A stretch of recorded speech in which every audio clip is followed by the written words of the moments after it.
நவராத்திரியின் 2வது நாள் அம்பிகையை ராஜராஜேஸ்வரியாக அலங்காரம் செய்து வழிபட வேண்டும். தலையில் பிறை நிலவையும் கையில் கரும்பினையும் ஏந்தி ஸ்ரீ சக்கரத்தின் மீது அமர்ந்து அருள்பாலிக்கும் அம்பிகை ஸ்ரீ சக்கரத்தின் அதிபதி. தீய சக்திகள் உங்களை நெருங்காமல் இருக்க இந்த நாளை பயன்படுத்துங்கள். தேவர்களுக்கெல்லாம் மேலே உயர்ந்து நிற்கும் சக்தி அவள். இந்த பிரபஞ்சத்தின் தாய், சர்வ வல்லமை படைத்தவள், எல்லோருக்கும் தலைவி.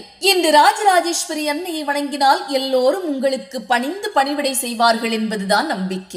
அதிர்ஷ்டலட்சுமி வீட்டிற்கு வந்து கதவை தட்டுவாள். சோம்பேறித்தனம் விலகி உற்சாகம் வந்து சேர சுகபோக வாழ்க்கை வாழ இன்று ராஜராஜேஸ்வரி அம்மனை வழிபடுங்கள். மகிஷாசுரனை வதம் செய்ய ராஜராஜேஸ்வரியாக அன்னை புறப்படும் காட்சியை தியானிக்கும் நாளிது. கௌமாரி வடிவத்தில் குழந்தையாக பாவித்து அரிசி மாவால் கோலமிட்டு பாடல்களை பாடி முல்லை துளசி கொன்றை சம்பங்கி பூக்களால் அர்ச்சனை செய்து புளியோதரை எள் பாயசம் தயிர் வடை வேர்க்கடலை சுண்டல் எள் சாதத்தை நெய்வேத்தியமாக படைத்து மனமுருகி அவள் மந்திரங்களை சொல்லி தீபதூப ஆராதனை காட்டி அம்பிகையை நவராத்திரியின் 2வது நாளில் வழிபட வேண்டும். அப்படி வழிபட்டால் சகல ஐஸ்வர்யங்களும் இல்லம் தேடி வரும். அதிகாலையில் எழுந்து நீராடி அன்னையை வழிபடுவது நல்லது. தொட்டதெல்லாம் துலங்க இன்று அம்பிகையை வழிபடுங்கள். திருமணத்தடை நீங்கி குழந்தை பாக்கியம் கிட்ட இன்று அன்னையிடம் முறையிடுங்கள். தடுமாற்றம் நீங்கி தைரியம் எட்டி பார்க்க இன்று அன்னையை தரிசனம் செய்யுங்கள். ஜெகமானும் ஜெகத் மாதாவை எப்படி வேண்டுமானாலும் வழிபடலாம். முல்லை பூவால் அலங்கரித்து அழகு பாருங்கள். எடுத்த காரியத்தில் வெற்றியும் இன்பமான வாழ்க்கையும் கிட்ட